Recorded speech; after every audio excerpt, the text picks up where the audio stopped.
We are the Fashion Daddies. Well, hello, Fashion Daddy Nick. Hello, Fashion Daddy David. How are you today? I'm feeling spiffy and red carpet ready. All dressed up for the red carpet. Yes. Yeah? Well, I think we should talk about the red carpet. Oh, that's a nice segue. I hear that is actually the beginning of award season, even though we're just in December. Well, we're in December. Yeah. This is when it all begins, right? Right. Really when it ramps up. Mm-hmm. As we know, it's really a year-round event these days, but this is the pinnacle. We're getting into. We're getting into the pinnacle. We're just climbing the mountain right now. Yes. We're not in the top of Mount Red Carpet Everest just yet, but the Gotham Awards happened in New York. And one of our favorite movies was a big winner, which was Frankenstein. Oh, yeah. Amazing. Ooh. And, of course, we have the Fashion Awards, the British Council Fashion Awards 2025, which happened at Royal Albert Hall, the former house of the Miss World pageant. I always have to put in a pageant reference. So now you have to put a figure skating reference somewhere. The red carpet of figure skating is the ice. Yes.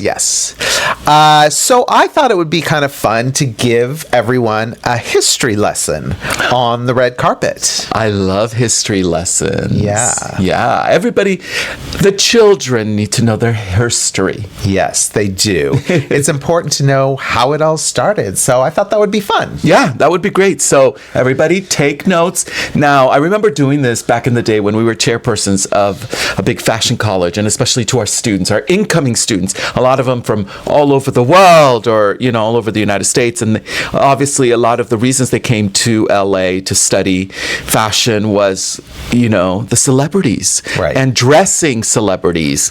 And we've had so many designers graduated from the college, including myself, who dress celebrities. So we wanted to school the children on the history of the red carpet, and now we're going to do it for you. All right, let's get started. Okay. All right, the introduction. Here's a history and education of the red carpet. The red carpet, as we know it now, has become big business. The Academy Awards red carpet has been called the biggest fashion show on earth, or at least the most important fashion show in the world. Dressing celebrities and having them wear your designs has become big business and a very lucrative one, especially for the international fashion conglomerates. Everyone is eager to make their mark and hopefully make some money, honey. Boy, how times have changed. Back in the day, the red carpet was literally something that was rolled out for people to walk over. Now, the red carpet has evolved to become more than just a term describing the floor covering. It has become an actual industry. It has evolved into the show before the show.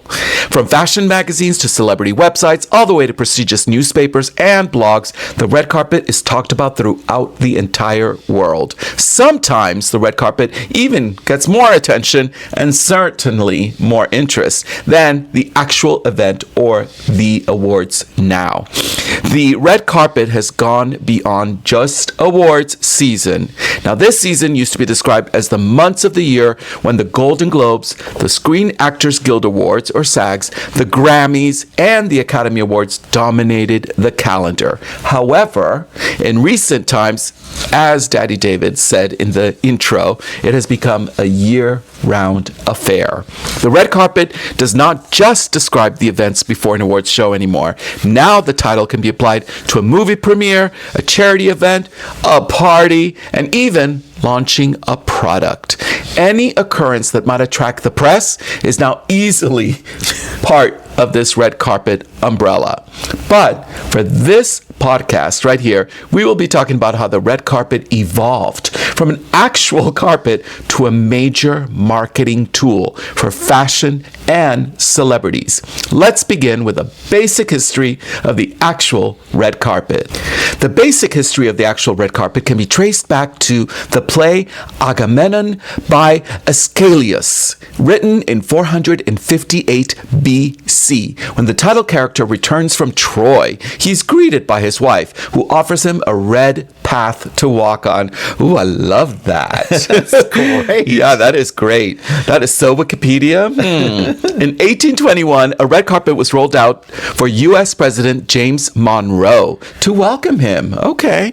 In 1902, we are really going back, Daddy David. Herstory. Yes. The New York Central Railroad rolled out a crimson-colored red carpet for its 20th century limited passenger train. It is said that this was the start of getting the red carpet treatment. So that was in 1902. Now, the use of the red carpet for movie premieres didn't really start until the early 1920s, the roaring 20s, when it was rolled out for movie premieres like Robin Hood in 1922 at the Egyptian Theater. For the Academy Awards, it wasn't until, oh my goodness, like 40 years later, in 1961, when they began using a red carpet for the guests to walk on as they were entering the show. From 1964 until today, it has become the focal point of the arrivals of the Oscars. So here we are at the beginning, beginning of the red carpet in Hollywood. Yeah. And how did that begin? Well, there were events, specifically award shows such as the Academy Awards, Cannes Film Festival, Golden Globes, etc. Back in the 1930s, 40s, and 50s, these events became galas, black tie affairs, where dinner and champagne would be served alongside the trophies and awards. I love that. Yeah. People dressed up. Of course. It was the time when people dressed up naturally. Oh, what a novel idea. The men didn't have many choices. They had their tuxedos and dinner jackets. That's it. But the women, of course, they had choices. The 1950s became a glamorous decade that epitomized high fashion style. America was coming out of World War II, the fashion blahs and doldrums, and Hollywood movies were reflecting this fantasy viewing of a booming, fabulous, and glamorous new world. In the fashion world, this is right after Dior's new look revolutionized fashion, bringing it more is more glamour and the height of haute couture, with names that we recognize like Cristobal Balenciaga, Givenchy, Yves Saint Laurent, Dior, Jacques Foth, and more. Whew, you get an A in pronunciation. Okay, well, let's go. In the beginning, during the 50s and 60s, actresses attending award shows such as the Academy Awards turned to their costume designers and not necessarily the French fashion houses to outfit them. They would have those costume designers create a gown or a dress special enough for that event. Makes sense. So, who was the costume designer that started it all? Please tell. Well, of course, it was none other than Edith Head. Naturally. One of the first Hollywood costume designers who began to collaborate with their fellow actresses was the famed Edith Head. Edith Head is probably known as the most famous and iconic Hollywood costume designer of the time. She has won a record 8 Best Costume Design Academy Awards for movies such as All About Eve, A Place in the Sun, Sabrina, The Sting, and was nominated for countless more. She's the GOAT. She is the GOAT. Is it true that she couldn't really sketch? She couldn't sketch. Oh, okay. I don't know. I don't know. In all my years of studying fashion, as well as a little bit of costume design, I thought I read something about that. I knew that she maybe had a illustrator do those wonderful drawings, right? She went to an art college and actually took the drawings of one of her fellow students to the interview. And she got the job. Yeah, and then she arrived. I'm not sure which studio. I would assume Paramount. And then once they asked her to start sketching, they realized she could not sketch. Oh, I was going to say, because I'd be like, it's like our students. I'd be like, I need you to do a quick sketch, Johnny. But listen, it didn't matter. Yeah. It didn't There you matter. go. There you go. For many, many films, she was the specific and only costume designer for the main actresses, including Grace Kelly, Shirley MacLaine, Ginger Rogers, Elizabeth Taylor, Sophia Loren, Tippi Hedren, Gloria Swanson, and Audrey Hepburn. Wow. What a clientele. As a result, many of these actresses turned to her when they needed a gown for the Oscars, including Grace Kelly and Shirley MacLaine.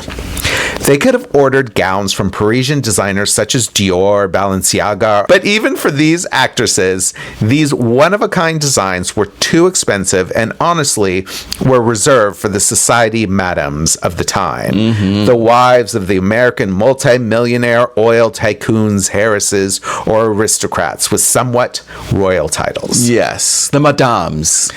Even back in the 1950s, most of these designers were not business savvy enough to realize the press potential for their brands if a top A-list actress wore them on the red carpet.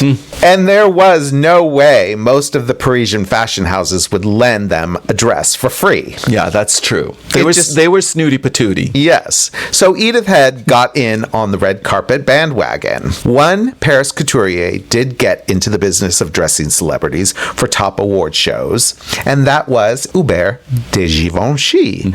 Mainly, it was through his friendship and collaboration with Audrey Hepburn. So, besides Edith Head and many other costume designers, Givenchy was about the only actual couturier getting in on the mix of providing dresses for their clients who also happened to be Hollywood stars. Wow. Wow. Yeah, their relationship, and that lasted for years and years.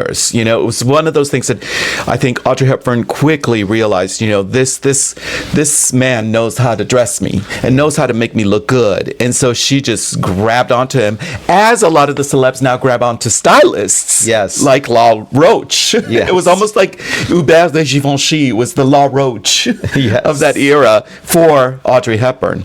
I love it. All right, so we've done the 60s. Now it's time for the 70s. Okay, so the 70s, yeah, they were a change. It was a new decade and a new era of fashion. The hippies, the change in shape and silhouette.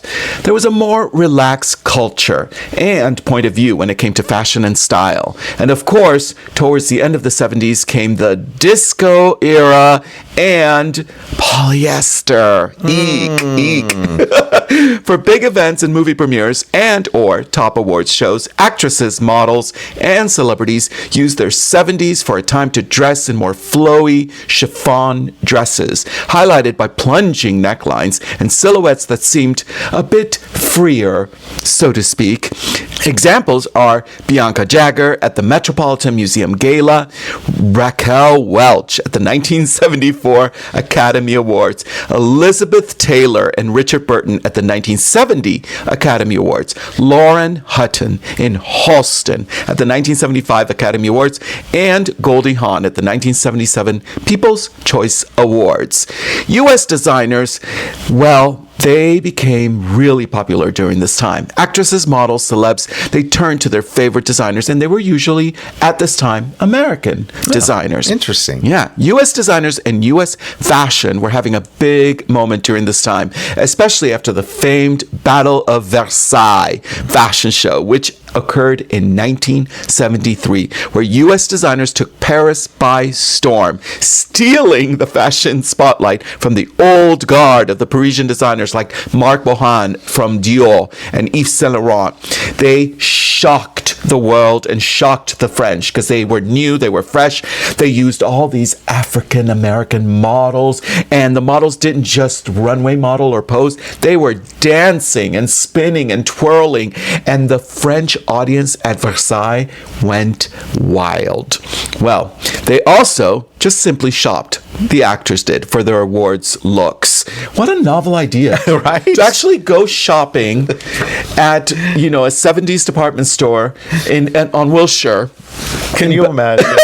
and buy what you're going to wear. Ay. I can't. I mean, should we pause for this moment? This should be a moment of pause. Anyway, went to their favorite high-end stores in Beverly Hills, Los Angeles, stores like Bullock's Wilshire, Wilshire Boulevard.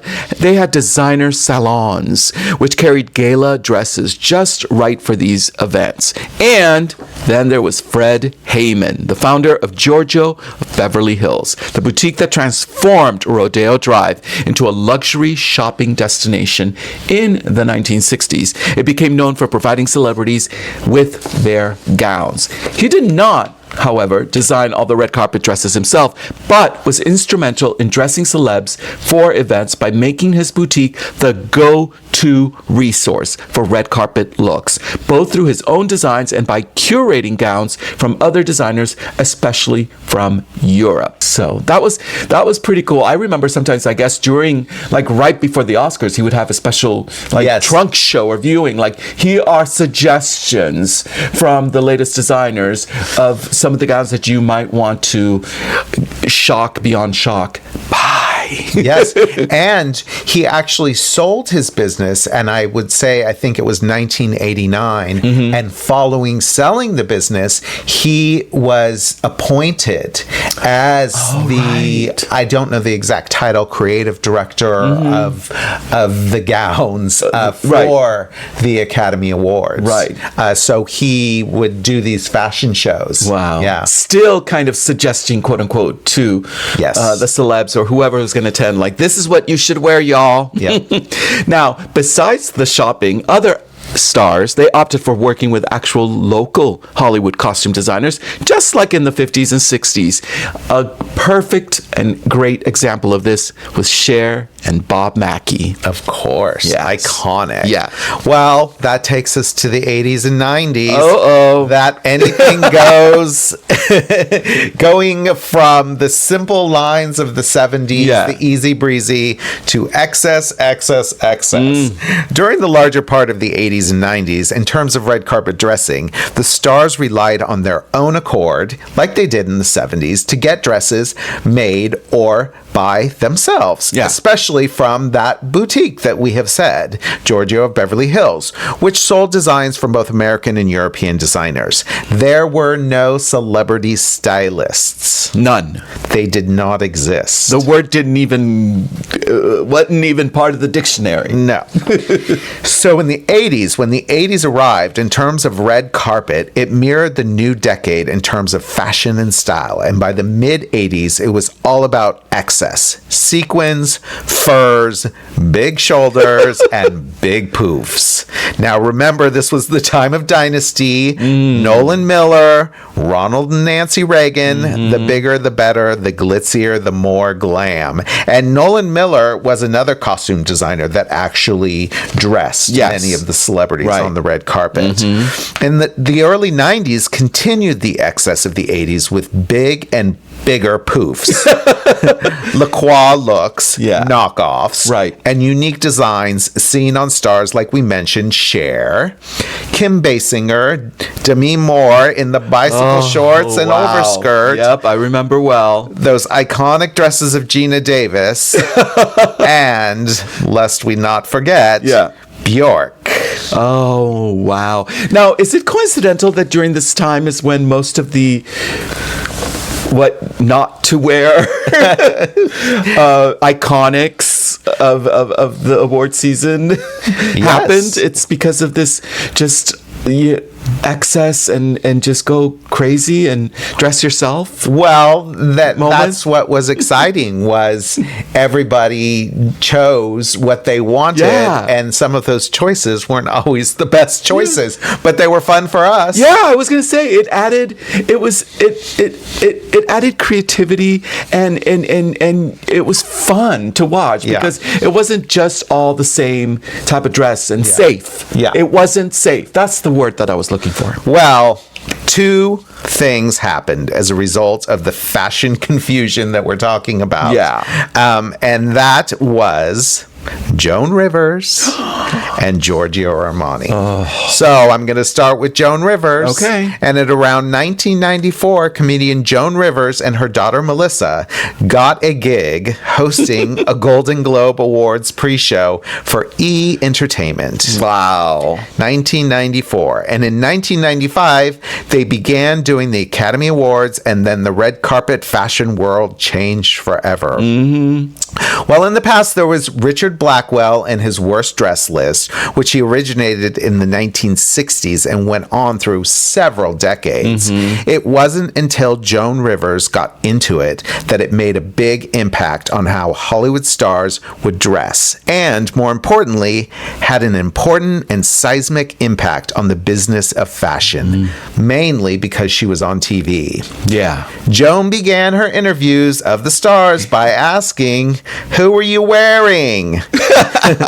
That's your best Joan That Rivers was my best Joan Rivers impersonation. And that was it. Stars were stuck having to answer that. And then, following their interviews, Joan would do her shtick of talking about what they wore and why. What a moment. Wow. Imagine, like, you just went to Bullock's. Yeah. Who are you wearing? And you're like, Bullock's? I'm sure there's video of somebody saying that, right? Yeah. Because what else are you going to say? Wow.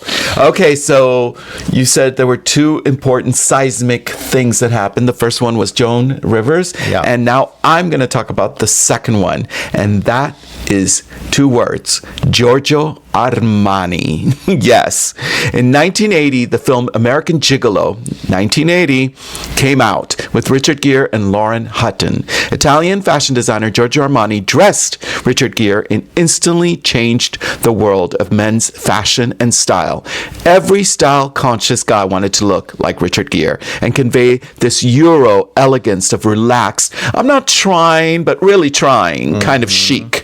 It wasn't until almost a decade later that Armani realized the business potential of pairing his designs with his top Hollywood clients. It also happened to be that most of the A-list stars at the time had already drunk that Armani Kool-Aid and were fans of his work. So during the early to mid-90s, stars like Julia Roberts, Diane Keaton, Jodie Foster, they went straight to Giorgio Armani to be dressed for all the top events and movie premieres, solidifying his place as the go-to red carpet designer.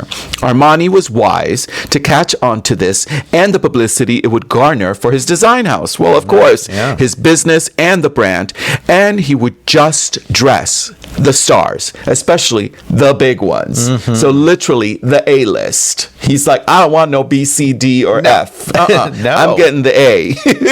And he also became an antithesis to the craziness of some of those dresses been seen on the red carpet, the ones that we talked about. Yes, hello, Bjork. By providing elegant, clean, simple designs void of excess and anything that might get you on Joan Rivers' worst dressed list. Armani was not just the designer, but unofficially became the star's stylist, the first one at that time. Okay, Daddy David, so I'm gonna just stop at Armani for now. So this is the end of part one.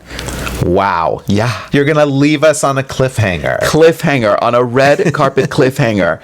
You know, a lot of stuff happened after Armani in terms of the history of red carpet. So I think we're going to do that in part two. Okay, stay tuned for part two.